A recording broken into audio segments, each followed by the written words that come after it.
Sooner or later, a stand just has to be made and say, no, we're not giving this one up. Maybe I'm the one who's probably most free to say here that I think the church makes some changes due to pressure. Sometimes it's supposed to be top-down revelation or whatnot, but it very well could be. I'm not saying it isn't, but the reaction to pressures, people have to realize that they're in the middle of what's called a dialectical process. And that's a ratcheting. It's a ratcheting. And if you think there's a reason that Foucault and Derrida and these people who are now the prophets of maybe these different movements realize that there's something to attack in words. Yep. There's a reason why in the Bible, the very first thing they said is, talking about breathing words into whatever the exact thing is. I'm too far out from having read it recently, but it talks about naming things, giving things words. Right. They're going to do it to the next word too. It's part of the dialectical process. It'll be just an ever changing thing. And one of the things that I've noticed is that sooner or later, a stand just has to be made and say, no, we're not giving this one up.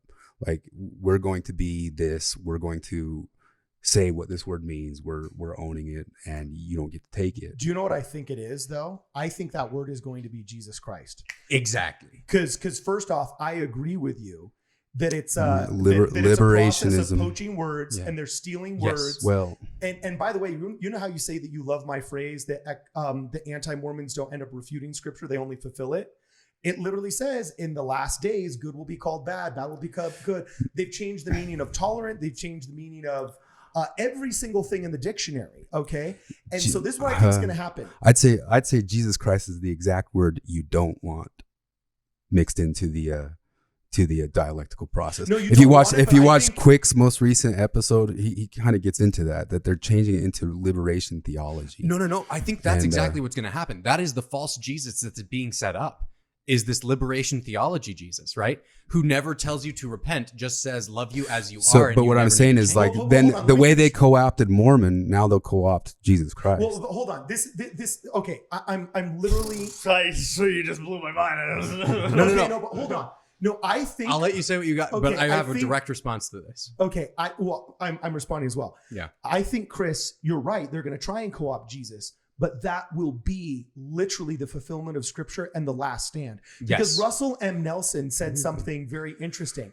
He said, as we change this name, many of the other faiths that have been skeptical of us in the past because we were differentiating ourselves, saying we're different than mainstream Christianity because we have this additional book. We're different because we believe in the restoration. Prophets have returned to the earth. We're different because of X, Y, or Z. Well, now that's going to shift. And as the world gets more and more evil, we will notice, and our doctrine is okay with other churches. We believe that other men in the last days will be inspired by God to fight alongside the saints. And it'll all get worked out in spirit, heaven, and all that other crap. You know what I'm saying? But while we're here, I literally believe this is a fulfillment of scripture. That as we finally say, fine, you can take Mormon because you toxic name changers take everything. But this is our last stand. We are the Church of Jesus Christ of Latter-day Saints. And we will link arms with other people that previously fought us. Because let me tell you, there's so many more evangelical and mainstream Christian scholars that have come out and said, we kind of owe Mormonism an apology. Because they're manning the homeless shelters with us, even though it says Presbyterian homeless shelter. They're the ones manning the phone lines of the anti-suicide line that the Catholic Church set up. Speaking of Catholic Church, we're saving their chapels and their cathedrals in South America. It's not the Catholic Church saving them. There's a lot of these structures that are historical in nature. You know what I'm saying? That were built by monks in the 1700s. There's a lot of church donation money that's actually going to save those structures. So it's like, I think part of the reason why this name change and obedience to in the last days is important is because, Chris, you're right. They're going to try and take Jesus away. But then that's really going to piss off all of the other faithful Christians out there. And sincere seekers of truth who are trying to find who Jesus Christ is. Because I think that's exactly where the battle needs to be had. It's like an accelerationist thing. Let's bring the battle on. Exactly. So because they do, and they already have been trying. It's part of liberation theology that's been around since like the 60s or something like that. But you'll find out what the real meaning of deconstruction is. The meaning of deconstruction is to peel apart the meaning of what some word means and to start saying that, oh, Jesus Christ actually means this. Jesus Christ actually refers to doing this sorts of thing. And Quick does a really good breakdown on it because he brought up some BYU professors talking about these things and bringing it into a realm, and you can see it get gray really quick. And to me, that's the one area you should try to keep black and white. But maybe if you kept the battle off of right there. But I mean, I agree with you. I agree with everything that it's going to come to a head. That's all I've been saying. Well, that's the thing that I don't avoid the battle. Yeah. Because in my mind, I say, oh, you want to talk about the truth claims of the church? Okay, no, let's talk about your truth claims too. Because let me tell you, in your anti-Mormon, ex-Mormonism, atheism, there is no redemption narrative. Man only has value in as much as he has money or political power to leverage, or sexual attraction because you might want to indulge in it for a brief period of time. That's the only three things that have value in a godless, soulless world. But here, under the banner of Jesus Christ, you have an inherent value that is unconditional upon your value of your bank account, sexual attractiveness, and or political power you can leverage. And so I think the sooner that we accelerate how we expose what Mormon, anti-Mormonism is, what this godlessness is, what this wokeism is, the sooner we accelerate that, the sooner we stop the bleeding of the inactivity, and we get people literally to, quote, come unto Christ, which is supposed to be our game plan anyway. That's what it should be. And it gets us prepared for the right fight. Oh, yeah, you got to go. Oh, yeah, go ahead. I mean, it's not a hard out or anything. It's just an event that we have to get to that's going for 4 hours. But well, then back to Brad. No, I'm just kidding. Well, can I? Yeah, go ahead. So, I think it's a really good point, and I see the logic there, and I actually, both of you actually kind of blew my mind a little bit. Whereas they're going to try to hijack Jesus, and the battle's going to be for Jesus, and I think it kind of reminds me of. Okay, I'm putting this in my journal. Kwaku admitted that I blew his mind. It was actually Brad. Well, but I mean, it kind of reminds me of when Moses or Aaron goes before Pharaoh's priests. Yeah. Right. And he takes his rod and he throws it down and turns into a snake. Yeah. And they throw their rod down and turns into a snake. But Aaron's snake eats theirs. And so it kind of reminds me of that. It's like this is our Jesus. This is ours. Okay, so priests of Baal and Elijah. Yes, you're invited to that party, dog. Yeah, I'm there. When Kwaku's throwing down his snakes, you know what I'm saying? Chris is gonna be like, "Dang, killer move, man!" I think he's gonna help you weightlift for that, bro. But this is exactly how I actually view the scriptures. It is perfect descriptions of the things that happen that we're going to get to see happen. Right. I think it was David Mamet who said the Bible is not what happened, it's what happens. You know, and I like that. When the cameras are off, I have a whole. Hey, we're the believers here. We're the only ones allowed to say on camera because it's too crazy. But like some of my, I'll tell you guys. But yeah. But I mean, essentially, I actually think I think there's a lot more Old Testament. It's like we're living in the Old Testament again. But I think where my concern was that. It two things happen. Okay, hopefully and perhaps what this does is it takes Mormon and just leaves it for the antis and Jesus for us and those truth seekers. And that's the optimistic side. And that's the side I hope is happening. But the pessimistic side is what I guess was the conversation starter, right? Yeah. And the pessimistic side is that we pulled a Biden and we gave the Taliban the weapon of SEO. Of names of movies, shows. Even you type in "I'm a Mormon" right now on YouTube, they took out the Mormon part and it just says "I'm a pediatrician." Well, who cares? You know what I'm saying? Like, great, you're a pediatrician. So those things happen, and so my fear that is we left just an open area for those who hate us to come in and really like explode their message. My other fear is that we'll be drowned out by the other Christian churches, and I like. Growing up in the South, I don't think you guys recognize how nasty some of those other churches are. I grew up in the shadow of John MacArthur. I grew up in the shadow within walking distance John MacArthur, of the and you served in New York. Okay, yeah. I understand. Southern Christians are even more different than him, though. Okay, and like I'm telling you, like it gets wild down there. Yeah, they were the ones who killed the Mormons early on. Like these. And so I don't like. Yes, we're going to unite with some of the other sects of Christianity, but we're also going to fight them. So there's some that will 100% against that, and so beyond that, there's going to be some BYU Mormons who are going to say Jesus is intersectionality. I know. I have had professors say it to me. Yeah. So I was in the theater program at BYU, and you describing your experience at the U like 20 years before, that's exactly what I had at BYU. And so I think this will give people the opportunity to determine what they believe as they listen to the Council of the Prophets and they pray about it and figure out for themselves who is Jesus Christ. They'll either come to know him or they will go down the wrong path, right? And it's going to come to a head. And that's what it should be doing. This way, we're avoiding all of the stuff around everything. We're not getting caught up in what it means to be a Mormon. We're getting caught up in what it means to be a disciple of Jesus Christ. And that's what matters. And that's what I agree with that. Like I don't have disagreements with that. Where my fear is there was an excitement. It felt like when Monson was president. Mm-hmm. It felt like there was kind of an energy and an excitement. And when I was in a church, I like the Dare to Be a Mormon message was so powerful. It really there among the youth, it felt like it was like the reason I got converted was because the Mormon youth in Cypress, Texas took that message to heart. And everyone was like, "You guys Christians?" And they were like, "No, we're Mormons." And they're like, "You want to come to Second Baptist?" Like, "We're Mormons, the Church of Jesus Christ of Latter-day." And they were handing out Book of Mormons like crazy. And there was this excitement we all had. We were like, "These Mormon kids are like really badass. Like they're dorky, but like it's weird how like it's cooler than all the Christian church we're going to right now." And I kind of feel like there's a level of excitement that we don't have right now. So let's bring it back.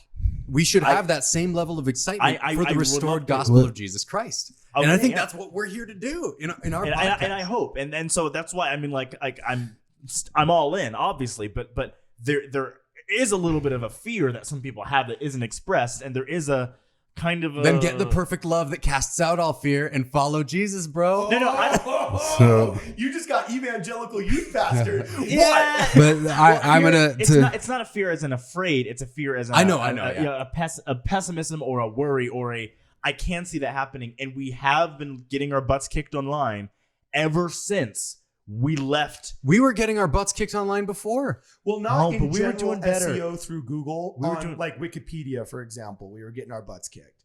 So I think that's fine. Actually, Hanna Syriac is a really interesting person to talk to about search engine optimization and stuff, because apparently she studied a bunch of it, and it's actually a very interesting conversation. I just want to do two things.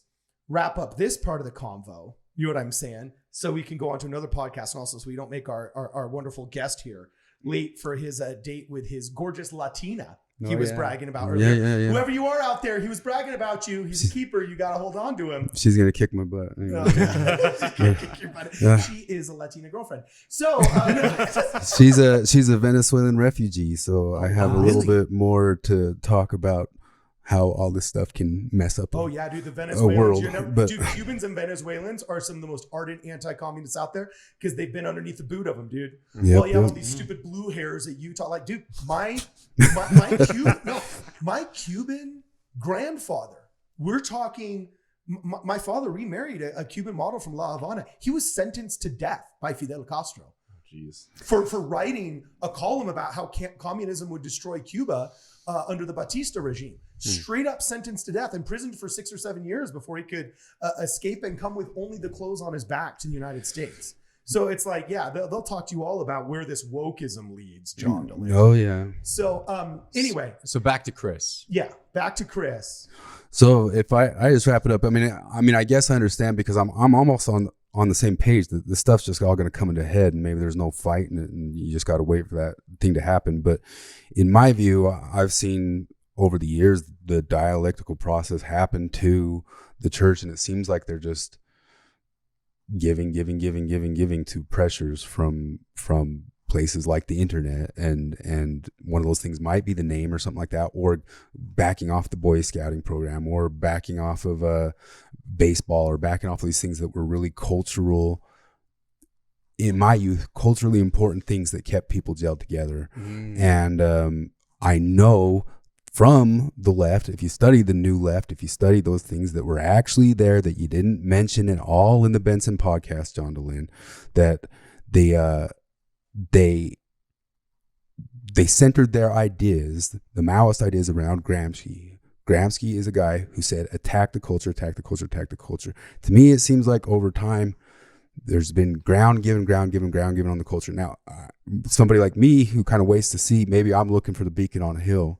Like, where's the person who stands up and says, nope, we're stopping right? You guys see Kwaku doing it here and there, you know. But I mean, you got. Are you a Kwakuite dog? Sure. Yeah, but we say people go. That there's a concept that, like, maybe things will just keep going through this. The whole idea of a dialectical process from Hegel is that it's all going to swell up into like a gray, meshy super state. And you can, to his point of like what happens to Christianity, is the same thing that could be the thing that becomes the true Christ or whatever. There also might be a concept that it all just kind of swells into the same mushy, gooey Christianity. Yes, here's my answer to that. And then we'll toss to Brad. I agree with you, but instead of perceiving it as something linear that will always go down, I view that as the bottom of the pride cycle. Because something I've noticed is we're living the pride cycle in real time.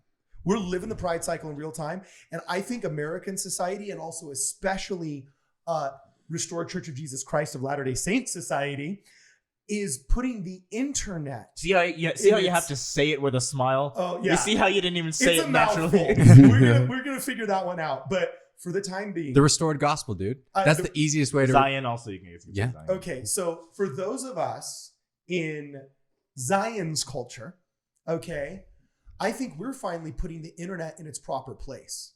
The place where these deconstructionist ideas thrive and they win, shall we say, is online. The place where they fail is when you actually have a chance to have a one-on-one interaction with a believer that says, you know what, dude, that sounds really tough. I don't judge you. How can I help?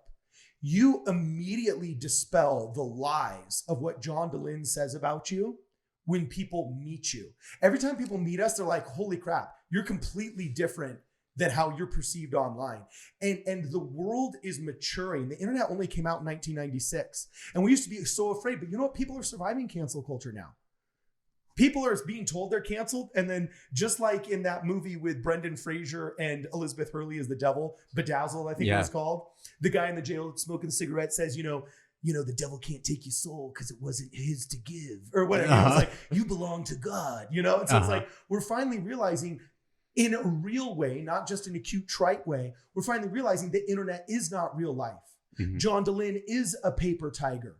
Zelf on the shelf, they're the crazy friends that you wish you had, but you don't want to live their lifestyle. You know what I'm saying? Like we're starting to realize that, all of these things actually have their proper place, and that there is a reality, and we will thrive in that reality, because this is what I believe. And this is where Andrew Yang was really interesting to me.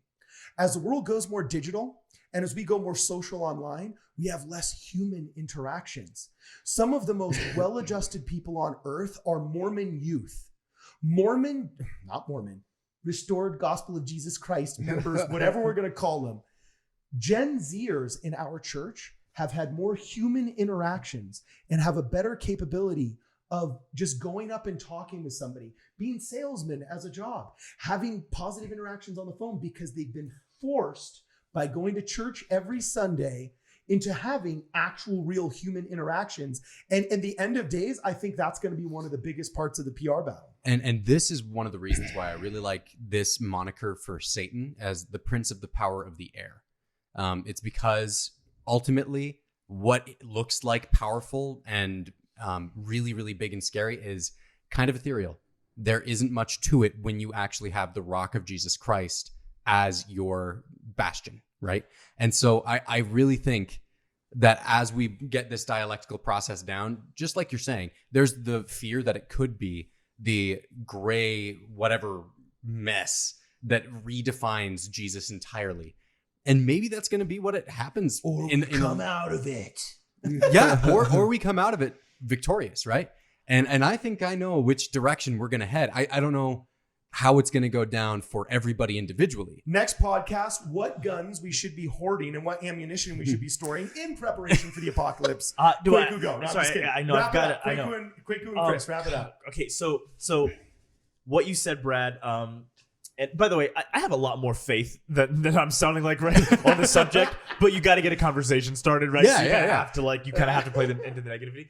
But so on your point of what's stopping them from just taking the name of Jesus, and we said, well, that's going to be the last stand. But what if it's not?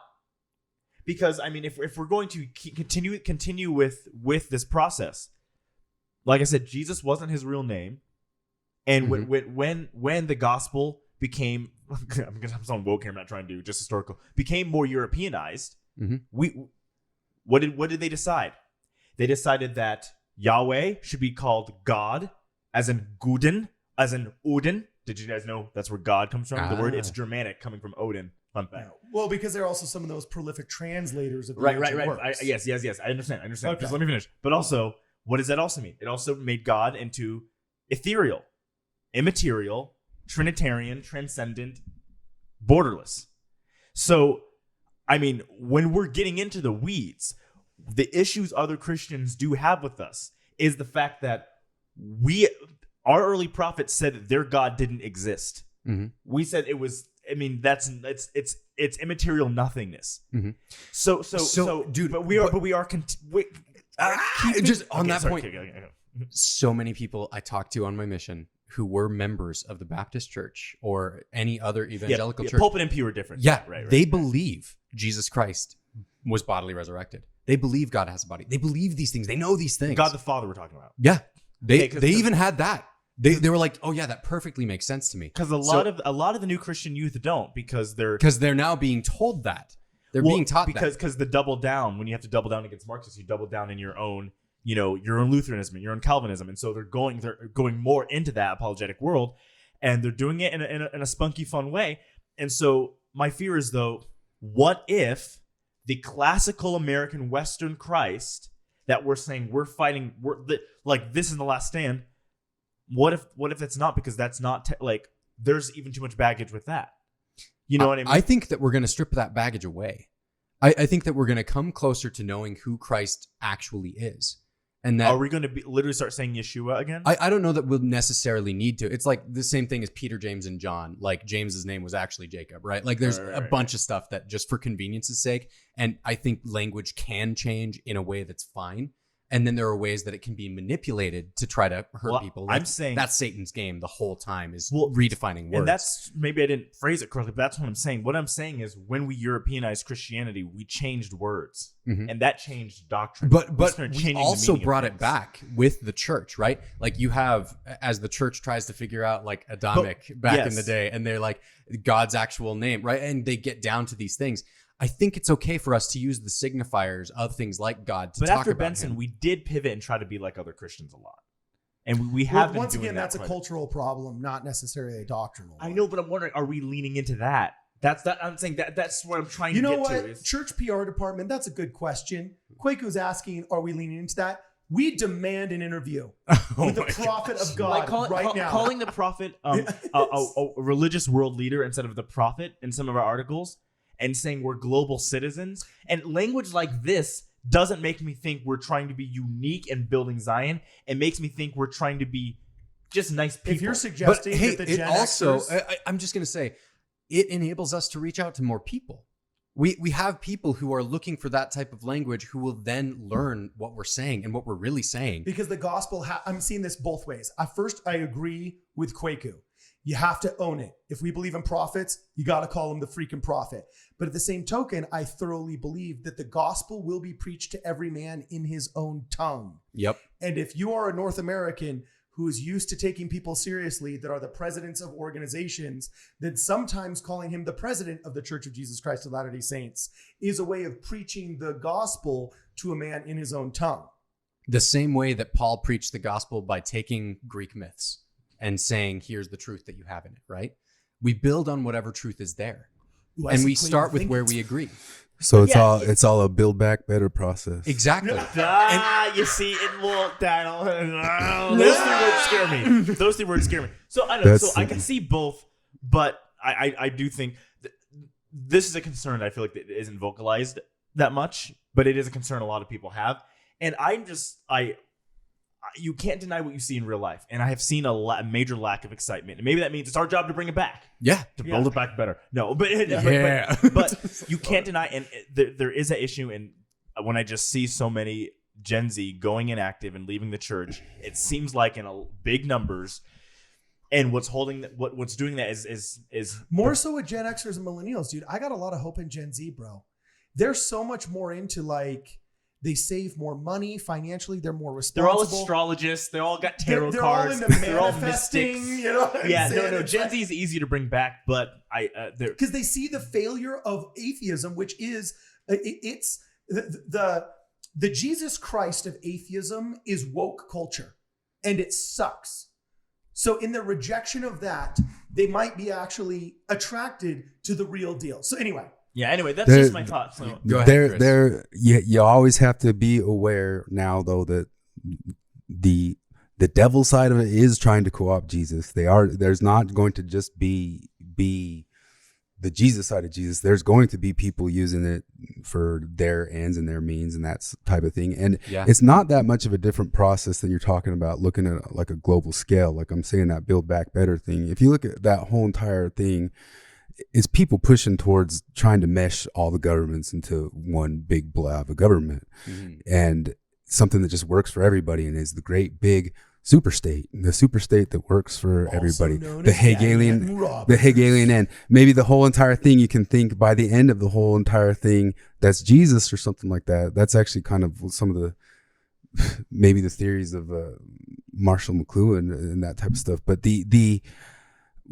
what Kwaku's saying, and I'm saying, is not too different from that global thing versus America, keep America, keep Ireland, Ireland, keep Poland, and that might work out better for a world that's still just in this world. Maybe there's a post world that's a Jesus world, post apocalypse, that's a great big utopia. That's what we're all talking about or whatever. But what I'm saying is there is a push from that negative side to bring together, to blend together. That's to make a mush of it. Yeah, I'll wrap this up and basically just say, and then you can say your last thought, Brad, is I'm going to say ultimately that's what I think it's going to boil down to. And what people don't realize is the opposite of love is not hate. It is indifference. The opposite of religion isn't some other belief structure. It's literally nihilist nothingness. And all of these movements succeed at convincing young Christian and young Church of Jesus Christ of Latter-day Saints youth to go inactive, as long as they can cloak themselves like wolves in sheep's clothing. But the second you can actually show that, no, your new belief structure is nihilism and nothingness, and people actually are forced to see the Scooby-Doo, villain behind the mask, that's what the final battle will be. Is between somethingness versus nothingness. Yes. And it's not going to be something else versus something else. It will literally be somethingness versus nothingness. And whom do you serve? Mm-hmm. Brad, and who's going to win? Brother. Who's going to win with that, right? The somethingness or the nothingness? And this is why I like to call critical theory the last bastion of the uncreative, because it enables them to co-opt everything everyone says and say, no, but they really meant that. No, they meant what they meant. You can't just take any author's work and then deconstruct it in a way that you now are the owner of what they said. Like that, what? Oh, I was just going to say, bro, I'm sorry to interrupt you. I just gasped when I realized this. It goes deeper, what you just said about the last bastion of the uncreative, because I hate to say it, but it tanks your birth rate. Do you ever notice? Yeah, that's like the creation of children never happens by these wokists. Look at the families of all of these ex-Mormon podcasters. They don't have grandchildren. They don't have children or successful families. It just tanks their interpersonal relationships. This idea that everything must be true all at once. you know, and the countries that adopt it don't reject the proclamation of the family, they fulfill it. Because the proclamation of the family literally says those who reject these principles will usher in all of these calamities. And the one thing that I wanted to bring up for you, Chris, is I think that this New World Order sort of government thing that they're aiming for. Don't cut that out. Do not say that on YouTube. What? Can we not? Do not say New World Order on YouTube. Oh, really? No, you have to say it like this. Look up the New World Order. Unless you're with the government, and they say it all the time now. Okay, So so when we cut that out, I think this mesh thing that we're talking about, where everyone's trying to just combine this weird soupy thing, I think that's Satan's counterfeit of what Zion is supposed to be, right? And so I think there is some inherent truth within that we should be able to unify as people, and that we want to have everybody on the same page in the gospel of Jesus Christ, that we should love God and our neighbor, and that there are ideals that we should share. But I totally agree with you. There are people who are using that for nefarious purposes, and that we can't stop that. So let me end off by speaking in an atheistic manner, which hasn't been what I've been trying to go at with the whole entire thing. But one of the arguments that I make with people when I'm online, when I try to do it, is I can make an atheistic argument for religion. And the atheistic argument that you can make for religion, one of the things you can point at is birth rate, that you can point at a little bit too of like the battle of those snakes in the Bible, or that sort of deal, is that perhaps it was an evolutionary process of the better systems, and the better systems battling out and winning out the other systems. And it led to survival. It led to survival and thrival. Mm-hmm. It led to things like people being able to create community and create more birth rates, all that sort of stuff. So if I'm taking off the table just the concept that like a moment of like apocalypse is going to go, you know, that Christ comes and saves everything, that maybe it's us that has to redo and save everything, and all that sort of concept. If you look at that, I would argue for, you got to hold on to what has been and what has been before and what has been working and that sort of deal. But of course that gets washed away if you take away that argument that maybe there will be a moment that a savior comes and ends the whole thing, when it's all kind of coming to a clear. Because one of the things I see, it is all coming to a head. It is all going to be that. But if it is just, we're just going to survive and we got to keep our cultures going, I could make an atheistic argument that you should fight to keep the uniqueness of a Mormon culture going. It's in your interest. And to that, I would say we should make the uniqueness of the Church of Jesus Christ of Latter-day Saints that we live the restored gospel of Christ led by revelation, and that we bring in all truth and move beyond Mormonism into what the restored gospel actually should be. We got to get rid of church correlation to do that. Sorry, I'm just going to say it. I'm sorry. I'll say something like me too. Someone like me is looking for who's going to make the stand. And so when stuff just kind of seems like they just keep moving and moving forward, make the stand. And maybe I'll take notice. We don't even have BYU anymore. We don't have Brigham Young. Like, an apostle goes to the school and says, please stop being anti-Mormons. And they go, boo! Boo! Like the Princess Bride. We can't even keep our damn schools. Like, what do we do? You know what I'm saying? Like, I hate to sound like a pessimist and the crazy guy going, they're trying to take it all away. But we've lost so much. I'm like, yeah, but we lost it we lost that years ago. We lost those things when Mormonism was the thing we were fighting for. That's when we lost it. I feel like we lost it now. No. It's not like we lost it last year. That can all be laid at the feet. We need to get an ex-professor in here to talk about that. Give us a timeline. No, that's a pride cycle issue. Yep. All of the boomers and the Gen Xers who wanted to be cool and decided that smoking in the bathroom was cool, even though it destroys your lungs. You know what I'm saying? They decided that being woke was cool, even though it destroys your family, and you convince your younger generation that dogs are somemew children. You know what I'm saying? And like, oh my God. I'll find an academic paper for you. It exists. No, I'm saying when somebody makes the stand, I don't know if it was on the podcast. You said I'll show up as the bodyguard. I'll be there as the bodyguard. Okay. Make a stand. Okay, we're making a stand. I'm looking for it. Mormons. See you in the next podcast.